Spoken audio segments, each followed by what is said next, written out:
بسم اللہ الرحمن الرحیم۔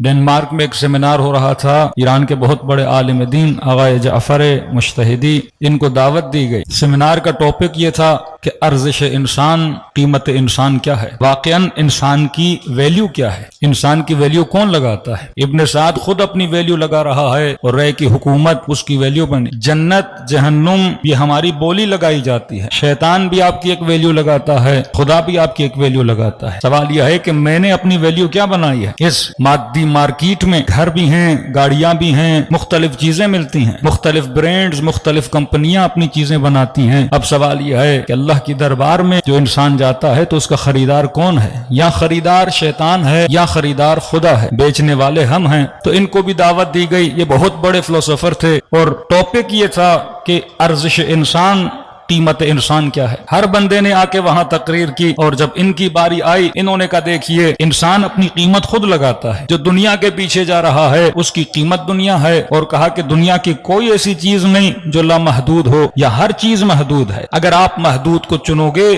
تو آپ کی قیمت بھی کیا ہے؟ لامحدود ہے۔ لیکن اگر کسی نے اللہ کو چنا، خدا لامحدود ہے، قل هو اللہ احد اللہ الصمد، وہ خدا لامحدود ہے، تو فرمایا بہتر یہ ہے کہ انسان اپنی قیمت کیا بنائے؟ لامحدود کو چن کے بنائے۔ تو قیمت کوئی اور طے نہیں کرتا، قیمت انسان کی خواہشیں طے کرتی ہیں، قیمت انسان کی حاجتیں طے کرتی ہیں۔ کہتے ہیں جیسے میں نے یہ بیان دیا اور میں کچھ چیئر سے، وہاں سے اسٹیج سے نیچے اتر کے اپنی جگہ پہ بیٹھا تو پورا مجمع تالیاں بجانے لگا کہ یہ تو آپ نے بہت نیا کانسیپٹ دیا ہے۔ کہتے ہیں پھر میں دوبارہ اسٹیج پر گیا اور پھر میں نے کہا کہ یہ جو میں نے بات کی ہے یہ میری نہیں ہے، یہ میرے آقا امیر المومنین علی بن ابی طالب کی سکھائی ہوئی بات ہے۔ انسان صاحب بصیرت ہونا چاہیے۔ مولا کے زمانے میں ایک بندہ حاکم وقت کی دربار میں کام کرتا تھا، اس نے خط لکھا امام کو، مولا میں توبہ کرنا چاہتا ہوں۔ امام نے فرمایا توبہ کی شرط یہ ہے، دیکھیے بعض لوگ نظام ظلم کے اندر کام کرتے ہیں، معصومین نے دو راستے بتائے۔ ایک بندے کو اجازت دی کہ تم کام کر سکتے ہو، لیکن شرط یہ رکھی، فرمایا نیت، شرط یہ رکھی کہ شرط بنیاد پہ تجھے اجازت دی جا رہی ہے کہ اگر ہمارے چاہنے والوں پر ظلم ہو تم اس نیت سے کام کرو کہ میں سسٹم میں رہوں گا اور اپنے چاہنے اہل بیت کے چاہنے والوں کی کیا کروں گا؟ مدد کروں گا۔ لیکن اگر ذرہ برابر اپنی ذات کے نفع کے لیے تم اس سسٹم میں کام کر رہے ہو تو تمہاری کمائی بھی حرام ہے، تمہارا رہنا بھی حرام ہے۔ لیکن یہ دوسرے قسم کا مومن کہتا ہے مولا میں سسٹم سے چھٹکارا چاہتا ہوں، میں نجات چاہتا ہوں، مولا بتائیے مجھے جنت ملے گی کہ نہیں؟ امام نے فرمایا شرط یہ ہے جتنا تم نے بیت المال سے مال بنایا،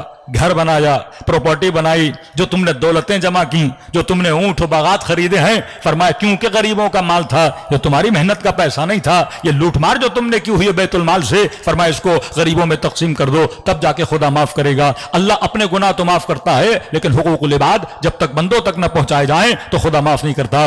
یہ بندے خدا کیا کرتا ہے؟ جتنا کچھ اسے ملا تھا اس نے راہ خدا میں دے دیا، غریبوں تک پہنچا دیا۔ اب جب اس کی زندگی کے آخری لمحات آئے، کسی مومن نے آ کر مولا کو بتایا مولا وہ سکرات کا وقت دیکھ رہا ہے، اس نے سب کچھ غریبوں میں لٹا دیا، جو کچھ اس کے پاس تھا اس نے وہ دے دیا۔ امام نے اس کی طرف خط بھیجا اور خط میں لکھا کہ تو شیعہ با بصیر ہے، تو بصیرت والا بنا، تم نے پہلے اپنا عیب ڈھونڈا پھر اس عیب کو درست کیا۔ اب فرمایا ہم تجھے ضمانت دیتے ہیں کہ تجھے جنت میں خدا ایک گھر عطا کرے گا۔ یعنی مرنے سے پہلے معصوم نے لکھ کے دے دیا کہ تو کس کی طرف جا رہا ہے؟ جنت کی طرف جا رہا ہے۔ کہ کل کسی جوان نے کہا کہ مولانا اہل بیت کے زمانے میں جب اہل بیت تھے تو لوگ بڑی آسانی سے حق کو پہچان لیتے تھے، آج تو امام نہیں ہے، علی ابن ابی طالب تھے تو صحیح لوگ علی کے ساتھ تھے، حسن ابن علی تھے تو صحیح لوگ حسن کے ساتھ تھے، امام حسین موجود تو تھے کہ لوگ امام حسین کے ساتھ تھے، لیکن ہم کیا کریں آج کے زمانے میں کہ 12ویں امام پردے غیب میں ہے، ہم کس کا ساتھ دیں؟ ہم پریشان ہو جاتے ہیں کہ کس طرف جائیں اور کس طرف نہ جائیں۔ تو علماء فرماتے ہیں اگر امام زمانہ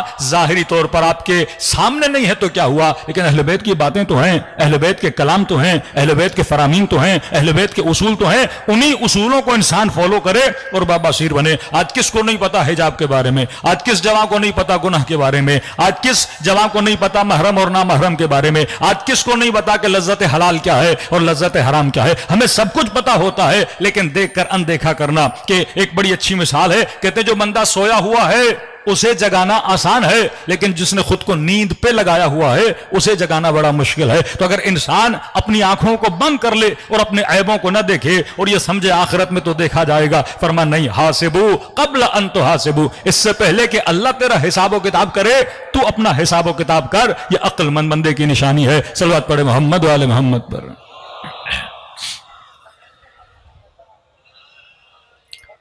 آج رسول خدا کے جانے کے بعد جس چیز کا سب سے زیادہ معاشرہ شکار ہوا، جس کے بعد امت گمراہ ہوئی، وہ دینی بصیرت تھی کہ لوگوں کو پتا نہیں کہ حق کیا ہے باطل کیا ہے۔ ابن ابی الحدید معتزلی تفسیر نہج البلاغہ لکھنے والے بہت بڑے عالم دین، انہوں نے اپنے استاد سے پوچھا، سوال کیا کیا کہ استاد صاحب میرا چھوٹا سوال ہے، حاکموں کو کیسی پریشانی تھی کہ اگر نبی کی بیٹی نے فدق مانگ لیا تھا، حاکم تھے، ایک باغ تھا دے دیتے، کہ اتنا بڑا ہنگامہ عالم اسلام میں کھڑا ہو گیا ہے، یہ کیسی پریشانی تھی کہ انہوں نے ایک باغ تک نبی کی بیٹی کو نہیں دیا۔ اس کے استاد تھوڑی دیر کے لیے خاموش ہوئے۔ اس نے کہا مسئلہ باغ کا نہیں تھا۔ کہ کس چیز کا مسئلہ تھا؟ کہ بغیر وٹنس، بغیر ڈاکیومنٹ کے اگر فاطمہ کی بات کو مان لیا جاتا تو یہ دلیل بن جاتی کہ یہ جو کہتی ہیں وہ سچ ہے، اور اگر ان کی پہلی بات کو مان لیا جاتا without document and without any witness تو یہ بات طے ہو جاتی کہ یہ جو کہتی ہیں وہ سچ ہیں۔ اور فرمایا ان کا دوسرا مطالبہ ہوتا علی ابن ابی طالب کی امامت کا مطالبہ ہوتا۔ تو مسئلہ فدق کو بچانا نہیں تھا، مسئلہ یہ تھا کہ امیر المؤمنین کی ولایت کا دعویٰ، اور یہ ثابت ہے کہ جناب سیدہ ایک ایک کے دروازے پر جاتی ہیں اور جا کر یہ بولتی ہیں کیا میرے بابا نے نہیں کہا تھا ہاتھ بلند کر کے کہ من کنت مولا فاز علی مولا، کہ نبی کے اصحاب میں سے ایک شخص کہتا ہے کہ میں جنت البقیع کی طرف گیا اور میں نے دیکھا کہ نبی کی بیٹی جناب حمزہ کی قبر پر فاتحہ پڑھنے آئی ہیں۔ جناب سیدہ رسول کے جانے کے بعد جناب حمزہ کی قبر پہ جایا کرتی تھی، امیر المومنین بھی جاتے تھے، اور یہ منقول ہے لبیت مولا فرماتے ہیں کاش میرے چچا عباس کی جگہ آج چچا حمزہ زندہ ہوتے، آج میرے فلاں بھائی کی جگہ پر جناب جعفر زندہ ہوتے۔ اہل بیت یاد کرتے تھے ان لوگوں کو جو ان کے حقوق کے لیے آواز کو بلند کرتے تھے۔